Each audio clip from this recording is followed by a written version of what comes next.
Salam sejahtera Malaysia. Denyut nadi suara rakyat bergema di channel ini. Tuan-tuan dan puan-puan yang dihormati sekalian, hari ini 31 hari bulan Mei tahun 2022. Pada hari ini tuan-tuan dan puan-puan yang dihormati sekalian, dengan segala hormatnya, saya ingin mengumumkan bahawa Peguam Diraja United Kingdom telah dimohon oleh Najib Razak difailkan di Mahkamah Persekutuan. Najib Razak telah memfailkan untuk mendapatkan bantuan peguam daripada United Kingdom, iaitu Laidlaw, dan beliau telah menyerahkan permohonan itu tuan-tuan dan puan-puan untuk meminta supaya beliau dibantu di dalam kes mahkamah yang melibatkan SRC International Sdn Bhd 42 juta ringgit denda dan 42 juta ringgit punya kes, maafkan saya. Jadi beliau telah dipenjara 12 tahun dan dikenakan denda 210 juta ringgit Malaysia. Tuan-tuan dan puan-puan, pada Ogos nanti 10 hari diberikan untuk peguam bela Najib Razak dalam perbicaraan itu untuk berusaha sebaik mungkin untuk membuktikan sebaik mungkin, termasuklah daripada peguam United Kingdom ini, itu pun kalau beliau diterima oleh mahkamah di Malaysia. Tuan-tuan dan puan-puan yang dihormati sekalian, kalaupun memang sudah sahlah Najib Razak dan pasukan peguamnya sudah memfailkan permohonan itu, tetapi belum sah lagi beliau dapat bantuan. Kerana apa? Kerana bantuan itu, pemfailan permohonan bantuan itu tetap memerlukan kelulusan daripada mahkamah di Malaysia. Jadi tuan-tuan dan puan-puan yang dihormati sekalian, tahniah diucapkan kepada Datuk Seri Najib Tun Razak. Tapi walau bagaimanapun kita belum tahu berapa orangkah yang akan mewakili Datuk Seri Najib Tun Razak. Seorangkah, dua orangkah, tiga orangkah? Yang pasti memang ada seorang lah. Tapi adakah lebih dari seorang? Tak pasti. Kedua, tuan-tuan dan puan-puan yang dihormati sekalian, malang sekali bagi Ketua Peguam Bela Najib Razak sebelum ini, iaitu Tan Sri Shafie Abdullah, yang nampaknya akan disisihkan lah pula. Nampaknya beliau bukan akan menjadi ketua pula kali ini, tetapi mungkin beliau akan menjadi pembantu je lah. Okey. Apapun tahniah diucapkan kepada Datuk Seri Najib Tun Razak. Persoalannya ialah, adakah Peguam Diraja United Kingdom ini diluluskan? Dan persoalan yang paling besar yang pasti dinantikan oleh semua rakyat Malaysia, adakah pada Ogos ini Datuk Seri Najib Tun Razak akan berjalan bebas seperti rakyat yang bebas, rakyat yang tak bersalah, rakyat yang tak pernah melakukan apa-apa kesalahan jenayah, ataupun beliau tetap akan masuk penjara pada Ogos ini, ataupun beliau akan dikurangkan pula hukumannya, dipendekkan penjara, dikurangkan denda dan sebagainya. Saya fikir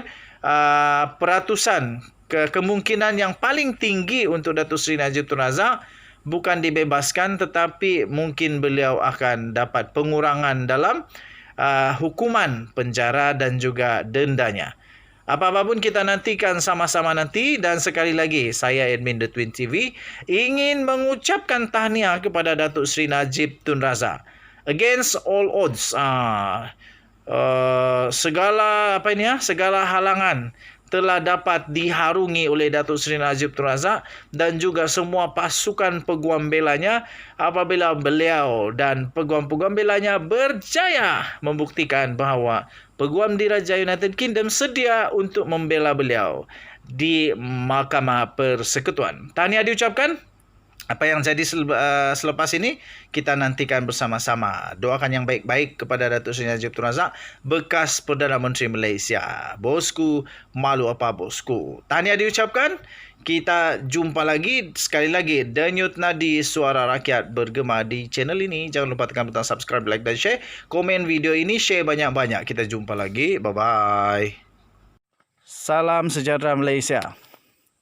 Denyut Nadi Suara Rakyat bergema di channel ini.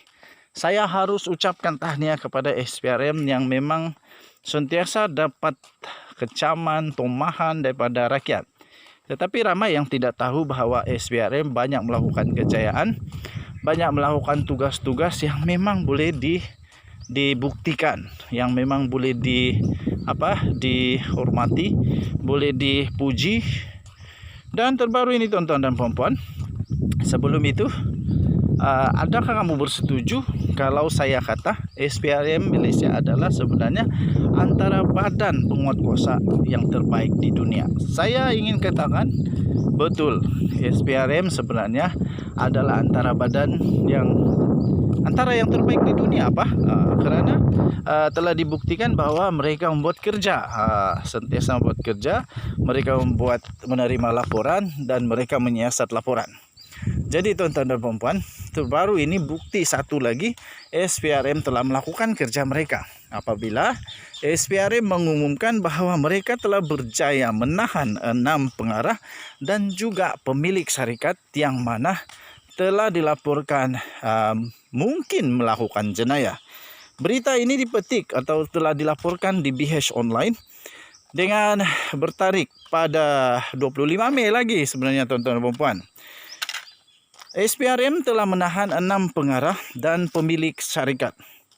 Suruhanjaya Pencegahan Rasuah Malaysia, SPRM Malaysia, telah menahan 6 lelaki bagi membantu siasatan kes mengemukakan penyata akaun bank syarikat yang mengandungi butiran palsu.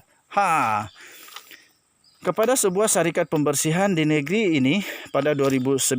Tuan-tuan dan puan-puan, hati-hati kepada yang suka menipu, yang suka memalsukan dokumen, yang suka buat banyak lagi lah perkara-perkara yang salah. Kerana SPRM sekarang memang betul-betul nekat untuk buat pembaharuan, hapuskan rasuah di Malaysia. Saya sokong ini. Tahniah kepada SPRM. Inilah yang rakyat ingin lihat. Menurut sumber SPRM, kesemua mereka ini berusia 38 sehingga 49 tahun itu, yang juga adalah pengarah dan pemilik syarikat, ditahan di Kedah serta Kuala Lumpur semalam. Kata kenyataan itu, seorang daripada mereka ditahan di pejabat SPRM Kedah, manakala 5 lagi di SPRM Kuala Lumpur, iaitu di antara jam 10.28 pagi sehingga 5.24 petang katanya. Kesemua suspek itu disyaki menggunakan penyata akaun bank syarikat yang palsu dalam permohonan tender penswastaan pengumpulan sisa pejal dan pengurusan pembersihan awam di wilayah utara. Tuan-tuan dan puan-puan, ini bukan zaman-zaman dulu lagi ya. Sekarang bukan zaman-zaman yang mudah ditipu lagi, mudah kata tak tahu. Sekarang SPRM dah bijak, jangan main-main dengan SPRM. Kali ini semua penipuan, semua yang tak ada, nanti datang pergi rumah, pergi tempat pejabat yang dibagi alamat, tengok tak ada pun pejabat tersebut. Sekarang pejabat yang didaftarkan bila SPRM, pegawai penguatkuasa tiba di tempat alamat tersebut, tak ada pun syarikat itu, tak ada pun badan itu. Pelik-pelik terjadi. Tapi sekarang SPRM dah bijak. Jangan main-main ya. Jangan main-main, SPRM dah bijak sekarang. Tahniah kepada SPRM, teruskan kerja yang baik ini. Susulan itu sumber berkata SPRM merekodkan percakapan mereka dan saksi selain mendapatkan dokumen yang relevan dalam kes berkenaan. Kesemuanya akan dilepaskan dengan jaminan SPRM sebanyak RM10,000 Malaysia hingga RM15,000 serta penjamin. Sementara itu pengarah SPRM Kedah, Datuk Syahrum Nizam Abdul Manak mengatakan mengesahkan bahawa tangkapan berkenaan dan memaklumkan kes itu disiasat mengikut Seksyen 18 Akta SPRM 2009. Sekian berita, Denyut Nadi Suara Rakyat bergema di channel ini. Jangan lupa tekan butang subscribe, like dan share. Kita jaga kita. Kita jumpa lagi. Terbaik SPRM. Bye-bye.